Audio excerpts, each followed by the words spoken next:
আল্লাহ যখন এই পৃথিবী সৃষ্টি করলেন, পৃথিবীর মধ্যে ভাইব্রেশন হচ্ছিল, কাপাকাপি। আল্লাহ পৃথিবীর কাপাকাপি বন্ধ করার জন্য পেরেকের মতো পাহাড়গুলোকে পৃথিবীতে ঠুকে দিলেন, কাপাকাপি বন্ধ হয়ে গেল। এই দৃশ্য দেখে ফেরেশতারা বলে, ইয়া রাব, পাহাড়ের এত শক্তি, আপনার সৃষ্টির মধ্যে পাহাড়ের চেয়ে শক্তিশালী কিছু আছে? আল্লাহ বললেন আছে। সেটা কি? আল্লাহ বললেন সেটা লোহা, কারণ লোহা দিয়ে পাহাড় কাটা যায়, ঠিক কিনা?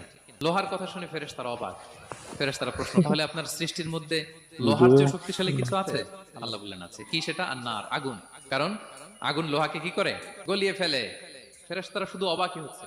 ফেরেশতারা বলে, আগুনের চেয়ে শক্তিশালী কিছু আছে? আল্লাহ বলে আছে, আল মা, পানি। কারণ আগুনে দাউ দাউ করে জ্বলে ওঠা আগুনের মধ্যে পানি দিলে আগুন অস্তিত্ব হারায়। ফেরেশতারা শুধু অবাকই হচ্ছে। তারা বলে, তাহলে পানির চেয়ে শক্তিশালী কিছু আছে? আল্লাহ বলে আছে, বাতাস। কারণ বাতাস পানিকে একদিক থেকে আরেক দিকে নিয়ে যায়। জলের মধ্যে বায়ুর উচ্ছ্বাস লাগলে জলোচ্ছ্বাস তৈরি হয়, ঠিক কি না? ফেরেশতারা আবার অবাক হয়ে বলে, তাইলে বাতাসের চেয়ে শক্তিশালী কিছু আছে? আল্লাহ বললেন আছে। সেটা কি? বলতেছে বনি আদম। ওই মানুষ শক্তিশালী যে গোপনে দান করে।